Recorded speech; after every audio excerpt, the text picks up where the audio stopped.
Hi, this is Mike Aha, Ross, the right public one. address announcer for your Toronto Maple Leafs, and this is the Leafs Late Night Podcast, your post-game destination. And now, your starting lineup. Roscoe, the Fanalist, Southey, Biehner, and Darty Brodeur on the Leafs Late Night Podcast. Wacky waving arm filling inflatable tube man. Wacky wild inflatable arm flailing tube man. Yeah. So, sorry for the extended break since our last episode. All of us have jobs, as I mentioned last time, basically same excuse, different date. I don't know what to tell you guys. Like, we do this when we can. There's some months when we can do episodes literally every game and more, and other times where we are all just too busy to keep up with this. And I apologize. I know you guys like hearing from us, and we like hearing from you and doing this. And it's just one of those times. It's, luckily it's lining up with what most people would call garbage time in hockey. But unfortunately, around garbage time is also the trade deadline. So we missed kind of doing a lead up to that. But I think we did enough of that in the weeks leading up. It's almost like we had a inkling that we weren't going to be available on the deadline day. Like, with what you were saying, did Brad realize that this is his full-time job? He doesn't have to work another job, so he has time to do trades, or? Yeah. Okay, look, because it's been so long, we're going to go a little broad with this. I'm not going to hone in too much on games. There were a couple cool things that happened that we can talk about. I mean, Bertuzzi's fight, I'm kind of blanking. There were some other things that happened that I wanted to touch on. I'm sure they'll come to me later. But what I really want to touch on is that we talked about this over the last couple of weeks. The Leafs don't have a ton to trade, and there wasn't a ton available that really made sense for them to add. There was obviously the opportunity for Brad to go way off the board, which, I mean, he kind of did, but not in a big way. There were whispers of Buchnevich and Parayko happening, but, I mean, the amount that you'd have to spend on that, and like I was saying with Parayko, it's 6.5 until 2030. I don't know how you really make that fit. It just seems like you're handcuffing yourself again. But we saw what we kind of expected, which was not a ton out and not a ton in, which I'm happy about, because if you're going to spend, now wasn't the time to, and the Leafs have so little to. I'm glad he didn't waste it on bringing something in right now. But that's my take. What did you think about the Leafs' performance on deadline day? Initially, like most people, I think, like, you want the shiny new toy. Of course. And with Vegas coming into the league the way they literally get everything all the time. So I think that makes all 31 other fan bases a little envious. There's the theory and the thought process that we can't keep wasting, air quotes, wasting the prime seasons of Matthews and Marner and Nylander. But if you don't see a slam dunk, like, yes, I was advocating for possibly Parayko, but that's a hell of a contract to fit in, like you brought up. And not only are you having to fit in that contract going forward, but you're also having to sell the farm. And if I'm selling the farm, like, not that we would have been in the running, but I'd rather sell the farm for a Byram than a Parayko. Yeah, it just seemed like with everybody else loading up and the Leafs not being, first place in the Atlantic, like we were talking in the offseason with the potential that the Bruins could be taking a step back, which, that didn't pan out. And I've been saying that for years. Tampa, yeah, I know. And Tampa being, starting to age out of their prime, we thought that this was the Leafs' chance to potentially have a decent run in the regular season, and maybe they would be buyers at this point. But the way everything shook out, we lost a couple guys to injury. It's been an above average regular season, but not what we maybe expected. Maybe not expected. We knew it was going to be a step back, but the last couple of years have been more. Go ahead. Didn't I kind of call that to start the season, that we were going to be meddling all season and then ramp up for the playoffs, whereas everyone was calling for the Leafs to win the President's Trophy? I mean, yeah, I think you did. I wish I'd seen a little more meddling throughout the season, especially after Klingberg went down. I think there was a lot of talk then about, this Tanev and Zadorov trade that never panned out. And then there was no backup to that. There was no, okay, well, here's plan B. We kind of just heard whispers of trades that could have been impactful. And then at the end of the day, we get Dewar and Edmondson, which are decent depth pickups, but I mean, they're not shiny new toys like you mentioned that you come to expect to want to see on deadline day when you're going for a playoff run. But at the same time, like like I said, initially I was upset. Well, not upset, but a little disappointed that we didn't get the shiny new toy. But then you look at where they did at. They focused in on specific needs. Like our penalty kill has been atrocious, So bad. and Dewar's a good penalty killer. Edmondson's a good penalty killer. He's a big body with a long reach, right? Those are two.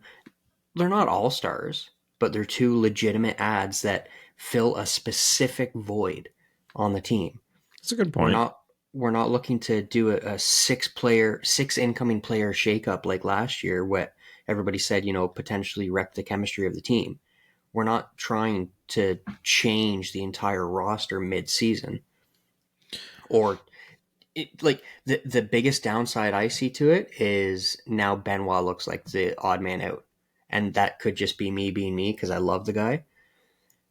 But I'm more happy with it after the fact, because you look at all these teams, like Colorado just couldn't help themselves this year. They were in on everything. The Canes, the first year in forever that they were actually in on a whole whack of stuff. Everything. I couldn't believe the deals they were making. Right? Like, I'm not saying it's not going to work for those teams. Like, it's not set in stone that it's not going to. But sometimes the minor deals here and there are more beneficial and more impactful to the team. Yeah, look, when you've got Matthews, Nylander, Marner, Tavares, the idea that you need to spend a ton to bring somebody in to help them it just seems a little crazy. Like you shouldn't have to add that much. So I think I like what you're saying about, fixing the holes that are on the team that have presented themselves. A big shakeup wouldn't be good because look how long it took Domi and Bertuzzi to slot into this lineup. Like we're in March and everyone's finally like, hey, these guys are scoring. I like them now. It was not an easy fit for them. And to what you said earlier about not, I guess, being particular about the year that you sell the farm on, like it's really got to be like, yes, Matthews is scoring at an insane pace this year and will probably could break the salary cap era record.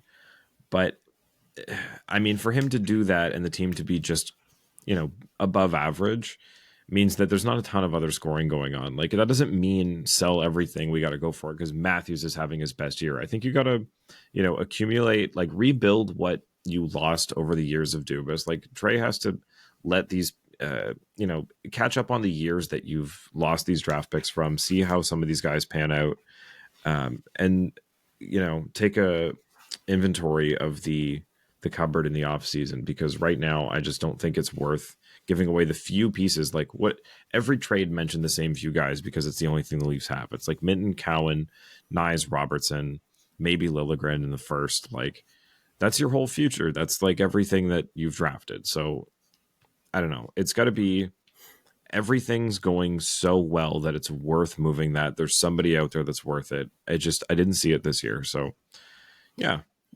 Well, and if you look at the team, like you brought up Bert and Domi, how it's taken them this long. Like the last month and a half, Domi's been playing awesome.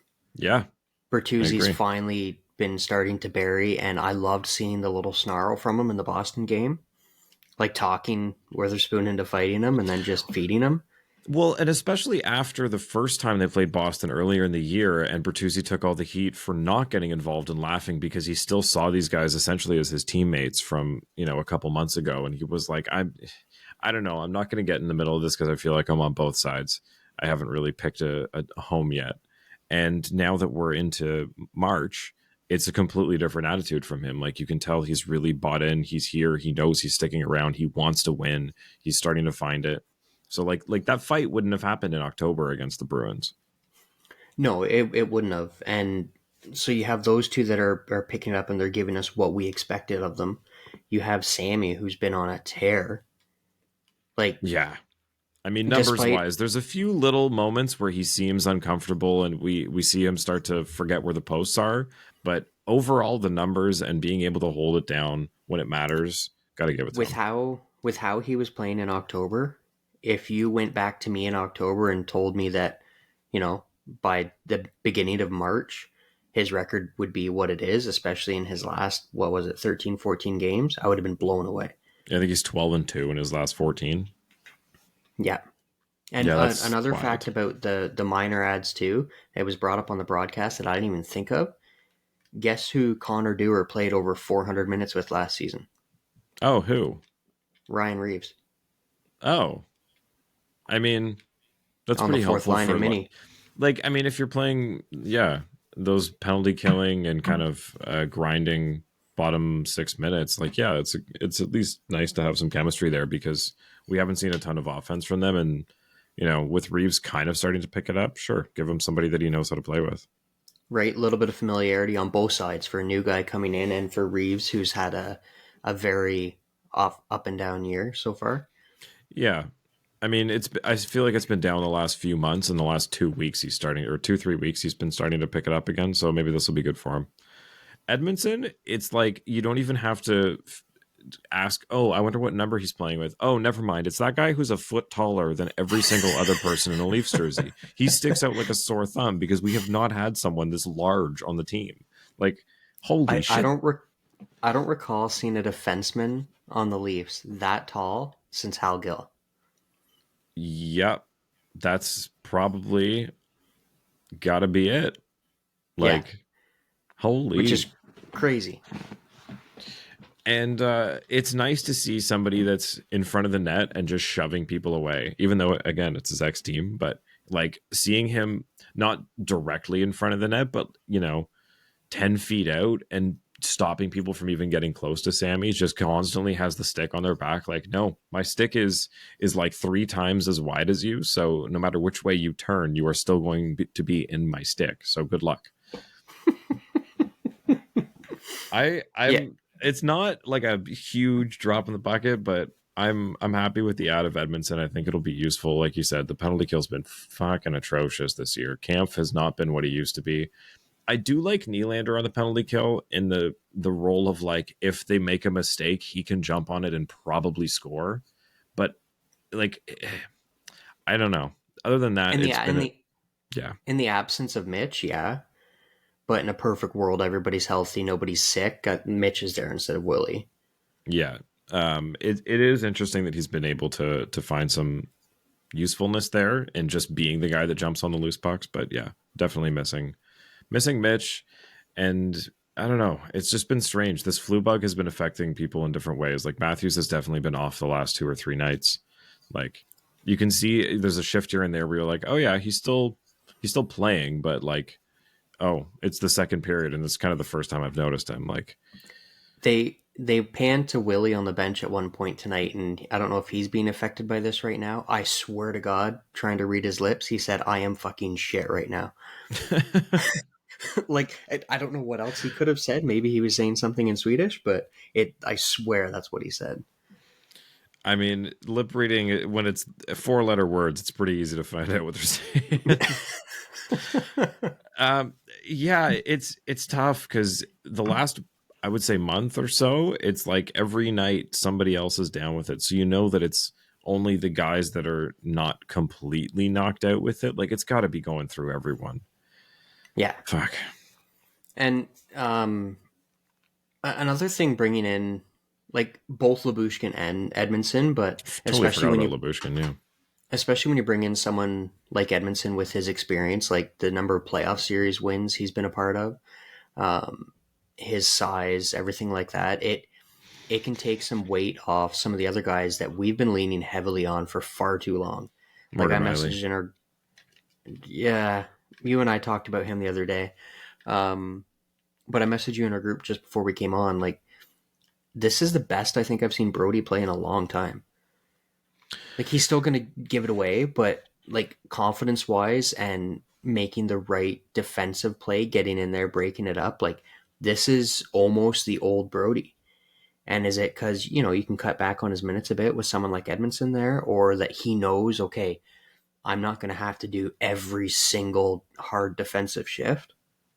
Well, since we lost Muzzin and then Hall, there wasn't really a replacement like we can put 20 minutes of defense time on somebody other than TJ Brody. So yeah, you're right. Like he's been eating a lot of that when we've got, puck moving defensemen otherwise. It's tough. Like Gio's kind of like the hybrid one, but otherwise it's a lot of offensive defensemen and he kind of gets stuck with all those shifts. So yeah, it's nice that now Benoit and McCabe are there. McCabe's kind of, again, like a bit of a hybrid, but I'd say more on the defensive side. Benoit's obviously stepped up, but yeah, Edmondson to be able to take on like actual like time against top line players, that's something that, I think we desperately need because fucking Riley and Brody are taking too many minutes. Yeah, and I almost think they kind of rushed Riley back in after his suspension to too much minutes. Like, I know he wasn't hurt, but with how the team was playing and how those pairs were playing, you almost needed to just leave them alone and let Riley get his feet back into the game on the third pairing. Yeah, it's almost like if it's broke, don't fix it. Like everything was going well, and they just went, okay, throw that all out the window. We got to put it back to how it was before. It's like, well, okay, how about we figure out how this works with Riley back in the lineup instead of just throwing this all out the window? I don't know. That was kind of a silly time, and I'm trying not to be negative about Riley, but it is strange seeing how bad the team has been playing since he came back. But again, they've all been sick too, so it's hard to tell what's been going on lately. Yeah, there's been the sickness. Like, this is the dog days of the year, right? Right around the trade deadline, just before and just after, when, most teams know if they're going to make it or not. It's not the playoffs yet, so everybody's kind of just going through the motions. Yeah, I'd say the breakout star of garbage time though has to still be Bobby McMahon, who scores another goal tonight. Like this guy, obviously they mentioned he had a scoring record in junior, but like this is something that's out of nowhere. Like the guy had 3 goals in 30 or 40 games coming into this year, and now you're talking 10 or what do we say 12 goals in 50 something career games. Like that's something to put an asterisk on now. Like not an asterisk of like this doesn't count, but like, oh, we should watch this guy. Like this might be someone Yeah. that blossoms into a middle 6 forward like all the time. Yeah, he's getting like he's almost good for a goal like every other game or something like that. Like, get the dollar McPicks menu and get Yeah. him at goal. Like, Well, it's nice when you're not getting. I mean, sure, Bertuzzi's had a couple in the last week or two, but it's not been consistent. And he has not again scored in the last 5 or 6 games. So it is nice that there has been a consistent scorer finally, and outside of the top 4 guys, which is Bobby McMahon, and now Yarncroke's back too. So I'm hoping that the combination of Domi and Bertuzzi finding it, Yarncroke's back and he's looking good, and McMahon's good. You bring Dewar in with Reeves. Like the bottom 6 has been so bad that this needs to fix it. This has to fix it. I'm not necessarily worried about the scoring from the bottom 6. Like, I know that's been a problem in the past, but with how bad the bottom 6 was to start the year defensively, like every time the fourth line was on the ice, it felt like in October, it was a goal against every single shift. Well, yeah. I mean, if you're spending the time taking shots on net instead of defending, it's a lot easier to make sure that doesn't happen. Yeah, and the fact that they can have the luxury of putting someone like Holmberg down there, like Holmberg, he's kind of like a Yarncroke. Like, Yeah. you can kind of play him anywhere in the lineup. He's got the skill, he's got the hockey sense, and the motor to kind of do a little bit of everything. He's the new Kerfoot. Yeah. Yeah, Little, kind of. yeah. little bit. I like the speed from Domi tonight. He was shot out of a friggin' cannon for that breakaway. Holy, like that guy is.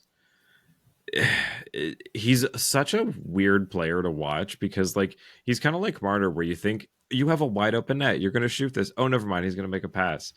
Oh, you're going to burst out and grab this puck. Oh no, he's going to go the other way. Like he never really does the thing you're expecting him to do. And then tonight it was just like boom. Oh, he's going to actually go for this. Like holy shit, attaboy. I would never, like 9 out of 10 times, expect Domi to take that opportunity and go for the breakaway. Like normally he would just maybe like poke it in or try and grab it and do what Marner does and stop up and look for somebody else. But no, good for him. Not only to go for it, but to actually like to get the puck and actually get a good chance on net too. Yeah. Let alone it going in. Oh, I just had a like flashback to Marner not shooting on that open net in the Bruins last night, 2 nights ago. That was absolutely bonkers. Like he does that sometimes, but I've never seen one that wide open with a goalie like that far from the net. And then he tries for the wraparound and falls over and almost hurts himself. And now actually did, like he was out. So great. Yeah. Nice job. That's one they didn't really want to put out in the press release. Like injured because of the way he tried to fix his mistake. He's had a lot of those this season. Like the amount of breakaways, penalty shots, little like times where you see him do that extra move and he loses the puck and then he gets it back and scores. Like, did you see in the shootout the other night where I forgot what goalie they were against, but they called him on it because they're like, no, he lost control of the puck. They're like, for like a half a second, but he still got it again. That's not the first time he's done that this year. No, but thankfully he kept the stick moving fast enough that you really couldn't even argue against the fact that he was just stick handling it, right? Yeah, but he keeps going a little faster than he should and losing it. He's a funny guy to watch, man.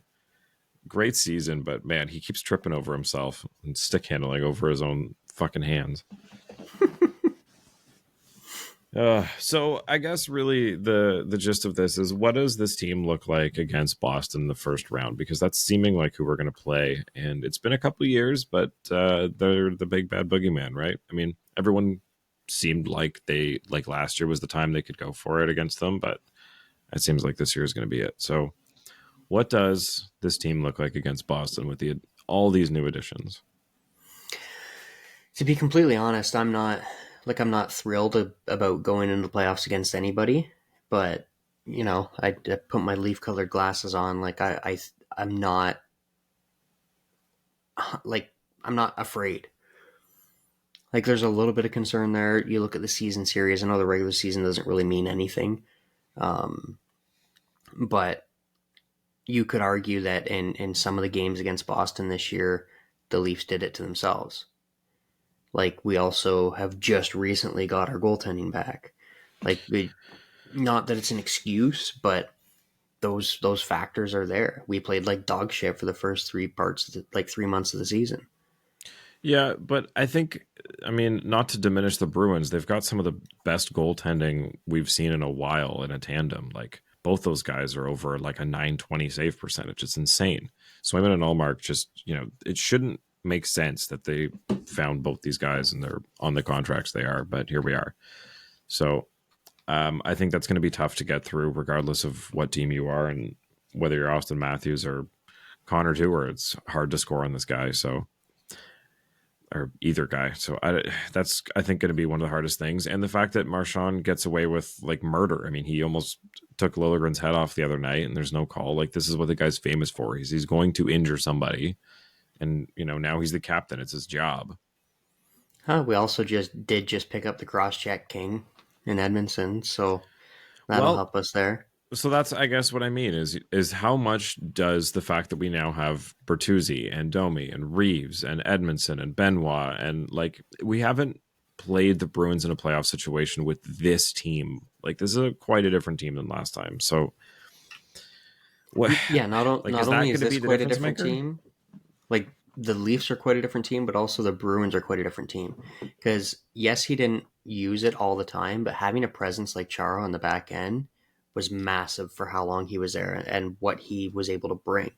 Oh yeah, the Leafs always struggled against him. No matter what team Chara played for, he was a Leaf killer. Mm-hmm. And they had arguably the best defensive center that the league has seen in the past 20 years in Bergeron. Yep. Like, as much as I disliked the Bruins, Bergeron was an amazing player. So, yes, they're able to still do well and have a great regular season, but what did everybody always tell us every single year? Regular season doesn't mean shit. Yeah, I mean, Right. look, the Bruins had one of the best regular seasons ever last year, and they got swept. So who knows? Then guess what? Didn't they? No, they had a chance to put the Panthers away, and then Marchand missed a breakaway, and Panthers came back and won it in 7. Oh, well, my memory's shit. Anyway, You're thinking of between Tampa when they got swept by Columbus. right, that's what it is. I think that the center depth is the thing that the Bruins obviously are lacking this time. But you know, these guys have stepped up to the plate. Coyle and what's his name? McAvoy? Not McAvoy. What's his name? McAvoy's defenseman. I know. Zaka. Zaka, right. And it's all these A's, I swear, on that team. So I think that's where you get to take a bit of an advantage against them. Like the face-off dot's going to be where the Leafs got to really, hammer them in tonight. Matthews was garbage. That's why I think he's got to be sick. It was like 4 for 15 on the dot. The dude's usually way better than that. I mean, Nick Suzuki's not fucking that great. Come on. So there's that, and then keeping Pasta out from in front of the net because my God, that dude is so dangerous. You see that play between his legs? He almost scored on. Like fuck. So I guess that's what Edmondson helps with is keeping people out from in front of the fucking net. Yeah, like the game is such a tight. Like really, every NHL game is such a tight game with the tiniest of mistake being a big issue on the score sheet, right? And okay, the Leafs haven't played the greatest, but a lot of times, that even the games that we're losing, we're battling. Oh, we can't beat the goalie, or we had one bad bounce, and that went in, and that was why we lost. Like it's a game of inches. It really is. It always has been. And like I said, with just focusing on some minor things that can be huge improvements for the team might have been the best way to go about it.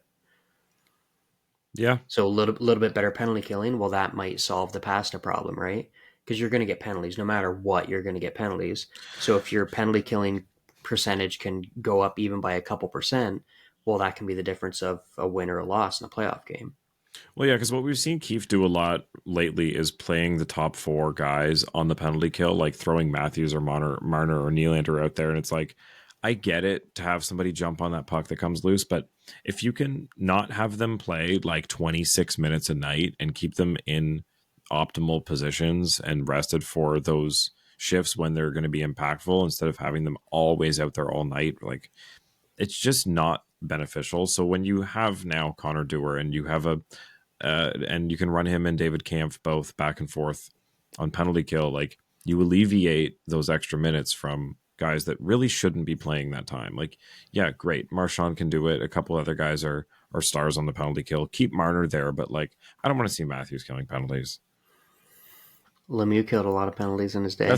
That's cool. It's not necessary. Like, it's not now, keep the guy healthy. He's got enough issues going on with his wrists and whatnot. Like I say, put them out in the times when it matters and don't overplay these guys because sure, they're young, but like the minutes these guys are playing is getting out of hand. And that's just, I'm not going to get too much into Keefe, but holy fuck. It's been you could see it on Willie. Like the guy's gassed by the third period with how much they're playing him in all these different positions.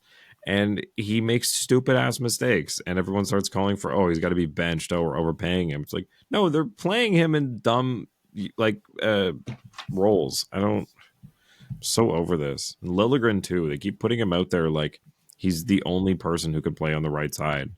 And, now he has horrible games again. Like, takes shit penalties because he's gassed and starts hooking people. Ugh, Keith. Sheldon. Brad. Sheldon. So annoyed. Are you done? Yeah, I'm done. I wanted to see if we have any questions, but I don't think we have any tonight. Somebody just said, fuck the Habs, that's all. Oh, do I still have my... I can get behind that. I had a video for that at one point, didn't I? Let me see if I still have that one. I don't think I do. I think I deleted all those. But we used to have one where there was a guy screaming, fuck the Habs. So I hope that was in reference to that, and I'm not just like scrolling through these desperately to find it. I have so many old videos in here I need to go through it. They're not labeled. They're just like random file names. Ugh, nothing's playing anyway. So, without getting too much into other teams, because everybody can look up what everyone did on the trade deadline boards and stuff. Who do you think won deadline day? Well, realistically, you would probably have to look and say a Carolina or a Colorado. Like, it is so out of the norm for Carolina to do what they did that I kind of want to say they won. Because, like, adding a player like Gensel to that team, and if you just look at Gensel, what's the big thing, like the one big complaint about Carolina throughout the years that they've made all these different runs to the conference finals and stuff like that, is that when it gets tight, they don't have, like, they've got stars. They've got great players. I'm not trying to take anything away from Aho, Svechnikov, any of those guys. They don't have that sniper. They don't have that guy who they can turn to for goal. And yet That's true. They went out and they got Gensel. Yeah, I'm just looking. Is he injured right now? I think he was injured a week or so before the deadline. I don't think it's anything serious, but and then another thing is you see a lot of these teams that they'll take chances on players, and it might even be a player that you kind of give your head a little shake. Like, why are you, there's a lot of rumors about that guy. Why are you taking a chance on him? And then it works like beautifully. And Carolina's one of those teams. They don't tend to make bad personnel decisions. So the fact that they went out and they got Kuznetsov as well, to me, that's massive. Either they know something that everybody else doesn't, or, they really, really think they can help him turn his career around. And if he is even a shell of what he was for Washington in the Cup run, then they are going to be really deadly come playoff time. Yeah, and they got him at $3.9 million. So the fact that they can fit him in with that, man. I'm looking at their team here. So Aho, Svechnikov, Teravainen, Kotkaniemi, Kuznetsov, Nietzsche, Stahl, Fast, Martinook, Drury, Jarvis, Lemieux, Nosen. Then on defense, Orlov, Slavin, Burns, Shea, Pesci, D'Angelo, and Chatfield. Freddie Anderson just came back, so they got Anderson, Kochetkov, and Spencer Martin, plus Jake Gensel now. My God. Thanks for claiming $685,000 of Ilya Lyubushkin too, guys. Appreciate it. I forgot that was something that was really weird this year. Is the teams that you did not expect being the banker teams. Yeah, like Tampa. Yeah, I guess they have the IR space now with Sergachev going down, but it's not the teams that you would expect to be making those moves. Well, I think, just a theory. Maybe it's because teams like Tampa have spent so many draft picks over the last couple of years that they're like, great, if we can get like a fourth back here just for taking on a couple $100,000, like basically just buy a draft pick.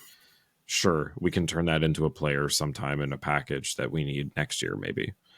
Tampa basically traded an entire draft year for Tanner Jeannot last year. So, and then the next year for Brandon Hagel. Yeah, it's they need all the picks they can get right now. Yeah, so I think that might be why, but otherwise, I don't know. The Canes, did they take on a draft pick in that whole thing that they ended up moving for somebody there? Mm, Let me check. I think they might have. Canes acquired a 6th round pick. Okay, so let's see what happened. Canes, cap friendly. Thanks, cap friendly. Trades. Did that 6th round pick go somewhere? Oh my god, they sent so many fucking things around. Cade, Oh yeah, we got that prospect Cade, from them as well. yeah, Cade Weber for another 6th round pick from the Leafs. Yeah, he's like So 6'7", like a 6'7" shot blocker. So we were talking about seeing Edmondson back there. That's basically gotcha. hopefully what he turns into being. So from Toronto, 2024 6th round pick. Where did that thing go? Is it still theirs? 2024 6th round pick. Yeah, weird. So they have our 2024 6th and our 2026 6th. I mean, if they were going to take it on there, they could have moved it. So yeah, Jake Gensel goes for Michael Bunting. So that's the other fun part of this is Dubas loves his guys, and nobody in Pittsburgh is happy about this trade. No, that's the most upset I think I've ever seen Crosby. Yeah, he was like basically at trade me. I'm done if this is what we're doing. Which is just mind-boggling to think. Yeah, like Michael Bunting, Vasily Ponomarev, Cruz Lucius, Vili Koivunen, a 2nd conditional, a 5th conditional, be a 1st if Carolina makes it to the Cup Finals. Pittsburgh will receive this pick if Carolina wins the 2024 Stanley Cup. Okay, so they're not getting that one. Well, I mean, they might, but that's crazy. It's an Oh, insane condition. I didn't realize we included Dmitry Ovchinnikov in the Connor Dewar deal. Yeah. There Yeah. was so much going on, and I was driving. I was trying to listen to Sirius XM on delay and ignore messages from you guys on my phone all day. But just looking at the way this trade breaks down, this is like the most fucking Kyle Dubas trade ever. Like, I want Michael Bunting because he's a guy that I found, and a bunch of like Ponomarev, Lucius, and Koivunen. Like, those are such Dubas names to grab. Just like, you don't know who these guys are, but their numbers in whatever league they play in are dope. They're going to be great. Just you wait. Like, oh my the God. the other team, like I said, I think it's kind of a toss up between Colorado and Carolina. Although Colorado might have done a little too much. Like Colorado basically changed a quarter of the roster. Like, yeah, I didn't know Yakov Trenin was available, but he's a big guy. Like, I will never forget him fighting Chara.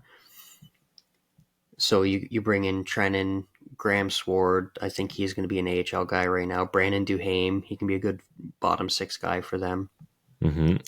They brought in Casey Middlestat, so they gave up on Byram.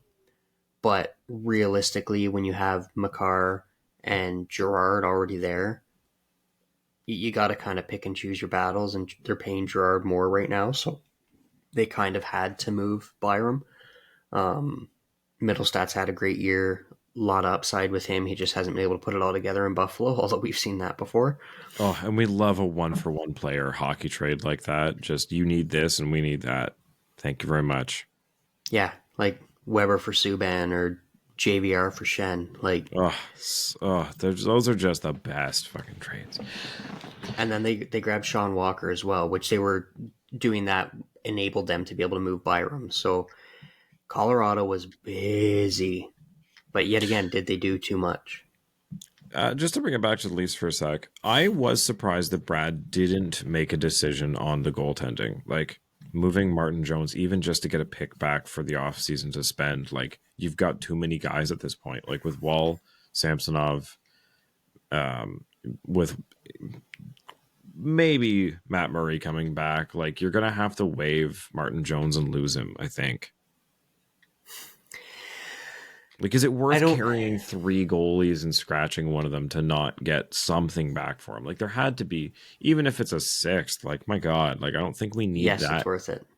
Is it? But the percentage chance of a fourth, a fifth, or a sixth round draft pick making the NHL for the added security of having someone.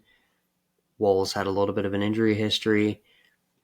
Yes, Sammy played great last year, and he's playing great right now, but he was playing in a different galaxy to start the year. So if we can have Jones there as an extra insurance, heaven forbid Woll gets hurt, heaven forbid Sammy hops on the Millennium Falcon and goes to another galaxy in the playoffs, like I we have guess. Jones. Like he's No, already I'm not here. We saying. didn't have to give up anything for him, right? Yeah, I'm not saying to get the pick to use it. I'm saying get a pick to, use for trades later on because they've got really nothing. But yeah, I guess it's really not as deep as I was remembering it is. But if you're gonna play, what's his face, Hildeby, you're gonna bring him up. Like, I don't know. I just think they have enough options that they could have got something back. But I guess there's no rush, and if nobody's calling about him, there's no point in just shipping him out for the sake of it. Yeah. Yeah. Weird deadline day. I mean, there were no like massive names on the board, but I think a lot of teams did make a lot of moves to make them better. Like, I mean, we haven't really mentioned Vegas, but holy shit, a lot of bolstering of teams. Well, yeah, and there was like it's been a trend the last couple of years too to get a lot. Like most of the teams are getting their work done 2, 3, 4 days to a week before the deadline, right? Like Tanev, Yeah. Hannafin, all done well before the deadline. So I think that's going to be a continuing trend going forward. And it's not necessarily the worst idea because then you do get to give those guys the extra time to get, accustomed to how the team plays or what guy likes to go where for which shift, right? Even if it's 2 or 3 games, when it's in the last 20 of the season, it makes all the difference. Yeah. So anything else we want to cover hockey wise before we talk about something else I want to talk about? Just screw Montreal, both NHL and PWHL. Toronto, I think it was 2 or 3-0 win the other night against Montreal in the PWHL. Nice. I'm going to Ottawa Montreal game, I think, in like a week or two. I forget. Nice. Yeah, but Emmeline bought tickets for it, so I'm excited. So what I brought up on the end of last show that we didn't have time to talk about was the enhanced games that were announced. And I just want to spend a couple minutes talking about what that means and what your interest level, and I want to hear yours, the listeners' interest level is in this, because it's I feel like I'm out going to of the turn blue. into the Abe Simpson meme with this conversation. And that's fair. Like, look, my take on it, for anyone who was unaware, the enhanced games are happening in December, and it is basically the Olympics with no restrictions on performance enhancing drugs. They will be monitored and closely watched by physicians to make sure that people are not going to hopefully overdose on these things. That's kind of the criticism of this, is that it's quite dangerous to have people just not have regulations on it. It's one thing when they're testing and people are trying to sneak something through and do a certain amount of something to not get caught. It's another when you just say, do whatever you want, try whatever you want, and as much of it, and you're against other people that are on it, so you have to outperform them. Like, it just seems like it's going to be a one-upping battle. That being said, there is a lot of doping going on in the Olympics that doesn't get caught, and that does get caught, and it's just until they're able to confidently say that all the athletes out there are clean, like it's tough to say with all these individual sports, like who is really the best. So like, this is a league of its own. I think it'll be interesting to see how far somebody on PEDs can throw like a shot put or a javelin or something, or do 100-meter. And I'm also interested to see how those numbers compare to people that aren't. Like, how much farther is it? How much faster are they? And if it's close, what does that mean about how much performance enhancing drugs are already used in the Olympics? Like, I think it's going to answer a lot of fun questions. I don't. Like, everybody cheats, but to me, it's still just like, I don't know. I don't like it. Call me Abe Simpson yelling at a cloud, but No, look, like, I don't like it, but I'm at the point of like, it's happening whether I like it or not. So what does this mean for me? What can I take from it? What's going to be interesting to see? Because, like I said, it's happening. There's a lot of ex-Olympians and current Olympians that were cut that have signed up for it. So, there's hundreds of athletes apparently. Obviously, there wouldn't be like team sports. I don't know what the actual lineup of sports is. Actually, maybe I can find it. Enhanced games. What would it be? Lineup. Okay, event plan. Yeah, what do we got here? It doesn't. Athletics, aquatics, gymnastics, combat, and strength. I don't know what that means. Like, guys, tell me what sports you're doing. see, I'm more interested in seeing what's his name, that YouTuber guy, fight Mike Tyson. Oh, yeah. We'll talk about that in a sec. I do want to close this out. We do need to talk about that. Okay. So as far as the enhanced games go, if it's swimming, cycling, weightlifting, running, like all those individual things, sure, it'll be interesting to compare to non-juiced athletes.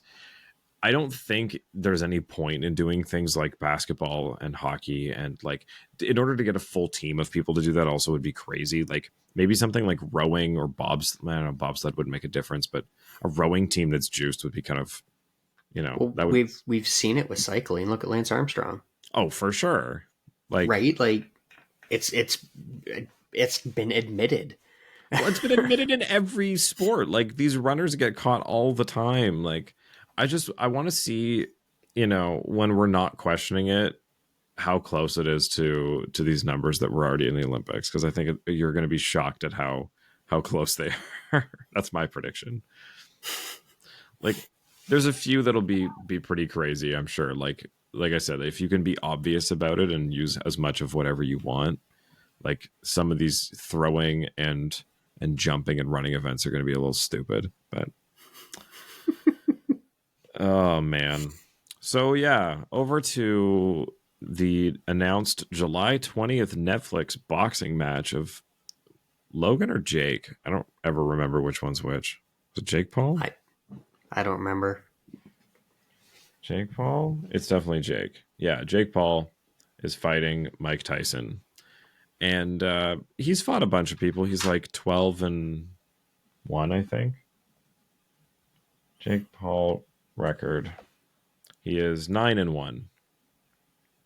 Okay. He is 6'1" and has a 76-inch reach. He has 6 knockouts. That's cute. Mike Tyson has knocked out like 95% of the people he's ever fought. He's also like 60. It doesn't matter. Like, here's the thing. Floyd Mayweather is the kind of guy who will show up to a fight and be like, I'm here because this is entertainment. This is basically wrestling, like WWE to me. We are collecting a check and putting on a show for the people. I don't care who wins or loses. Like, I am money team. Like, that's my shit. I am here for the check. I'm going to buy some stuff tomorrow. It's going to be fantastic. Everyone's still going to love me and know that it doesn't matter whether I won or lost against Jake Paul. Mike Tyson, on the other hand, is not going to take another L on his record to somebody like Jake Paul, who is a YouTuber who's thought, I'm going to try to box. He's going to fucking kill him. He's going to knock this guy out. And I am so excited. I haven't watched a boxing match in a long time. This is one that I'm going to tune into. Like, I'm definitely going to watch this one, and I can't even tell you the last time I watched a boxing match, but Jake Paul, but I watched it for years. yeah, man. I watched the Pacquiao Mayweather fight. I think that was like the last pay-per-view that I ever watched. That was, a decade ago at this point. So this will be fun. And I'm also interested to see how Netflix handles what's going to be a pretty heavily streamed event live. Like, they've been testing out tennis and some golf and stuff to see what lighter traffic live events they can handle, but this will be a big one for them. Oh yeah, This is a it's test. it's gonna crash big time. Well, it might. If it doesn't, it means that they'll probably take a swing at some sports rights. Like, it's not a secret. Everything is coming up soon as far as the NHL and NBA go for broadcast rights. So I think these guys are all testing out what their capabilities are beforehand. So I'm interested to. There's so many things that come out of all this that are indirectly related to hockey. Like, I want to know what hockey at the Olympics next is going to look like, and I want to know, like, I don't know. There's so much from this. It's great. Also, shout out to the PWHL for having the confidence and the wherewithal to be different. Like, can we talk about their playoff format for a minute? Oh yeah, those rules are sick. First place gets to pick who they play. Right?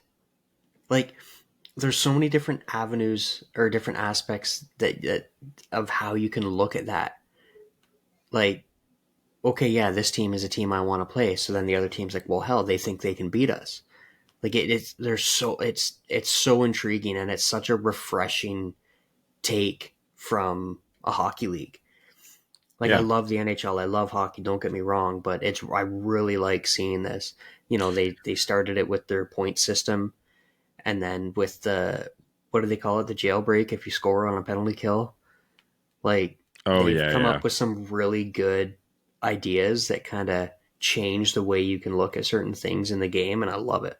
What's the advantage of starting with no rule book, right? Instead of having to edit one that's already 100 years old, you get to have a clean slate and talk to all the players. What do you guys want to see in a game that you're playing? And we get to all put it in. So the other cool one is that whoever's eliminated from where, like, once you're eliminated from the playoffs, you start accumulating points with your wins towards getting the first overall pick. So instead of tanking, it's whoever pulls, we'll call it the Ottawa Senators, which is once you're mathematically out of the playoffs, being the first place team in the league. Mm-hmm. Well, and there's been a lot of people talking about that in the NHL for a while, that they need to do something along those lines to try to prevent the tanking, right? It's not good for the league or the fan bases to have these teams that are just built to lose, right? You just saw something on TV. What happened? Winnipeg, Well, Vancouver game? I have the Vancouver Winnipeg game on. Vancouver just went up 4-0 Oi. not that long ago, and Demko is now not in the crease. It's Casey DeSmith. So I missed something. Interesting. I'm kind of happy because I have Casey DeSmith on one of my fantasy teams, and I was mad that I had him in tonight instead of somebody else. Yeah. So yeah, that's a little interesting. I have to keep my eye on that. Yeah, so Igor Shesterkin is on my bench and got a 4-0 shutout. So Oh, I'm glad DeSmith got put in. I have DeSmith and Alex Lyon in for some reason because this stupid Yahoo thing doesn't. I need to really check the goalies when I hit auto set. Anyway, the other thing about picking your opponent, the rivalry that creates, because it's like, oh, they wanted to play us and we won. Like, that's something that will be like 2 years of animosity between teams. oh, I absolutely love it. Like I said, it's so refreshing seeing something like this coming from our league, our sport, that I really, really like it. And like, hats off to whoever decided that. And no offense to Berkey, but I can almost bet it wasn't Brian Burke, because when was the last time we saw an old white man come up with something that was good for the game? Oh shit, where's my button? Where's my button? Sorry, I scrolled Berkey. too far. There it is. But yeah, the whole point system for getting the first overall pick, I think, is really important because look what we've seen with. I mean, Chicago last year was a joke, and San Jose and Anaheim and Arizona and like Montreal a couple of years ago. Like it's just been We did it. We did it, and it's it's become part of the game, and it's kind of become part of Western pro sports in general, and they really got to figure it out because the longer, like, this is the problem with any game, any sport, any video game, any tabletop game, anything. The longer it's out, people look for ways to get creative with how they exploit what's never been done before, right? Like, and then eventually those things just become commonplace because it's everybody has to do it. Like this cap circumvention, put somebody on IR and then you can make a couple moves and switch out who's on IR, bring them back for the playoffs. Like it's now become commonplace. So I don't know. It's just they got to come up with a way to keep the game entertaining for every fan base. Like if you're going to have this parity with the salary cap, you can't also have teams just losing on purpose for 82 games and having fan bases just say like, well, I'm not going to pay for this. Like Chicago's ticket sales were hit by this. And I mean, not that Winnipeg's tanking, but like, their sales aren't doing well either. So you gotta find a way to make sure that everybody is trying to win. Everyone's competitive and everyone's contributing to the overall product, because at the end of the day, it's like the league lives or dies together. And right now we've got one team on life support that's literally bringing this whole league down. So let's figure out the problems and lift us all up together, please. So you want to end on a non-hockey note? Sure. So I think I mentioned it before on one of the other episodes. My family, we're doing a big England trip later this year. So in October, we're going over to England. Some of Sonia's family, her one cousin's getting married, so we're going for the wedding and making a big vacation of it. And I've mentioned before, I'm a Manchester United fan. So I have to go to a game while I'm over there. Oh, hell yes, you do. We're not going to be far from Manchester. I've even got family that are over there. So like I need to see a game at Old Trafford. Now, scalping is highly illegal in the UK. Oh, really? Oh, yes. We can get into that another day. One of the firefighters in one of the departments I was working in actually told me a story where he ended up in jail over there from buying a ticket from a scalper. Oh, shit. Because he didn't know. So in order to buy tickets or to be transferred tickets from someone, you have to be a member of that team. So you can buy a annual membership, and there's different levels for the membership.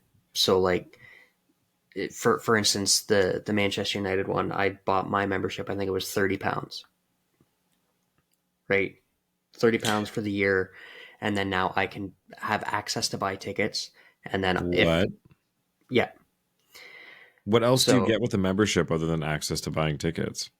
Depending on the level of membership you can get, like, they'll send you a swag pack and then discounts on the store and stuff like this. So like, it's not like you get nothing for it.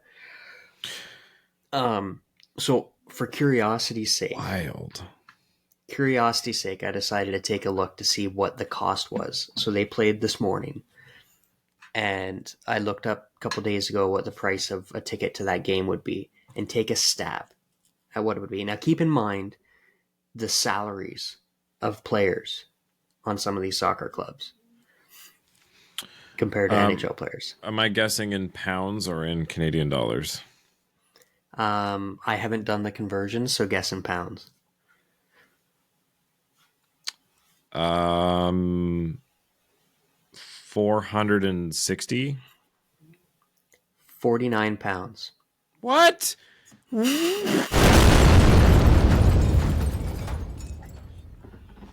I quit. So now it wasn't versus Liverpool or Man City. Like, it wasn't versus like a high-end rival. It was Everton. Not that there's no rivalry there, but I was flabbergasted. And this wasn't like a nosebleed. This was lower level, like decent seats. That's $85 Canadian. Like, that is absolutely insane. To yes, see those stadiums the seat most more storied people, franchise in sports. Like, get the... Yeah. That's so annoying. That's so annoying. But the whole membership thing is interesting because, like, for somewhere like Europe where they're very anti capitalist as far as, like, you know, tech companies and like organizations forcing fees on people, like, they're very good about striking down. Mind you, they're not in the EU anymore, but the EU is generally really good about, you know, forcing companies not to do things like this. So it's strange that the soccer leagues have this thing in place where you have to have a membership in order to access tickets. This sounds like buying Taylor Swift concert tickets. You got to be part of the fan club. This might just be EPL. Hell, it might just be Man U. I didn't look at any of the other teams, but Fair. it's it was an interesting ordeal just setting it up. Like I'm getting a head start on it. Obviously, we're not there till October, so that's still the next season. Because over there, soccer, football, whatever you want to call it, it runs on the same schedule as the hockey season. So it's a winter sport over there. Want to actually finish on a hockey-related fun note? Sure. So, because I go to Ottawa Senators Leaf games here, they're technically Ottawa Senators games. So I get emails from them all the time. And I like to play this fun game of what crazy deal have they emailed me for tickets, because people don't buy tickets to these games otherwise. Holy shit. Do you want to, since you had your little thing about the Man U tickets, what deal do you think they sent me here for, when was this? February 8th, they sent me this one. I don't think it would top the one I saw for the Florida Panthers back in the day, but let's see. A family pack, so a 4-pack of tickets, 4 hot dogs and 4 drinks for $100. Okay, so this is BOGO. Okay, so it says there are only 14 Sens Homes games left for the 2024 regular season. Don't worry, this BOGO is here to help you catch as much Senators action as possible. Buy your tickets to one game and receive tickets to a second game for free. So if you buy the Golden Knights, Penguins, Oilers, Devils, Blackhawks, Blues, or Coyotes game, you will get Blue Jackets, Ducks, Stars, Canes, or Panthers game for free. And the tickets are $35. So for $35, you can see the Sens lose to the Oilers and the Panthers. That actually wouldn't be a bad thing to do, especially with someone like you get a chance to see McDavid and Kachucks against each other. Like, how fun is that? For $35 a ticket, you can go to 2 games. That's crazy. I might actually do that right now. But can you believe that? At 4 hours away, they can charge a tenth of the price. Like, oh my god.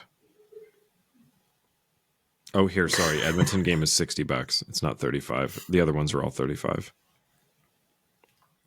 Like I remember seeing on Leafs TV back in the day, they were showing one of the in-arena ads, and it was for the Florida Panthers, and they were playing 2 home games that weekend, and you got a ticket to both home games, a hot dog, a fountain drink, and like a shirt or a hat or something, and it was like $50. Oh my god, I love those things. Meanwhile, we made a whole stink about, like, you can have Yuppie come to your seat for $200. Did you catch the board ad on the boards tonight? We eat maple leaves for breakfast. Oh my god, no, I missed that. That's pretty good though. Except they lost.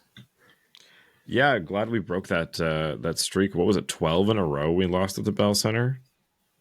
I think it was just the home team winning, wasn't it? Oh, okay. So they've won 12 in a row, and I think the Leafs have lost 5 in a row at the Bell Center. Like, they're just not good there. Well, that's all I got tonight when no questions came in. So unless you got anything else, I'm outie. No, I think we're good for tonight. We promise we'll do a better job of getting more shows out, but that's an easy promise to make when we don't play again until Thursday.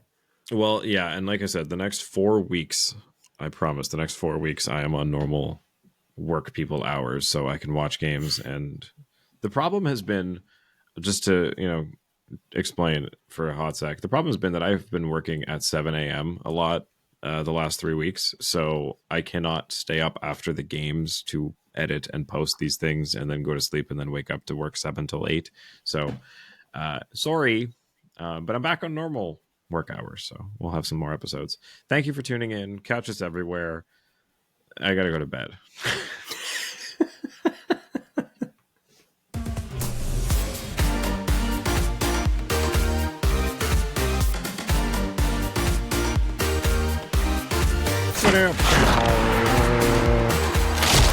Follow us on Twitter and Instagram at Leafs Late Night, your night of post-game podcast. Available after every game on YouTube, Spotify, Apple Podcasts, Audible, and more. Let's go, Connor Dewar.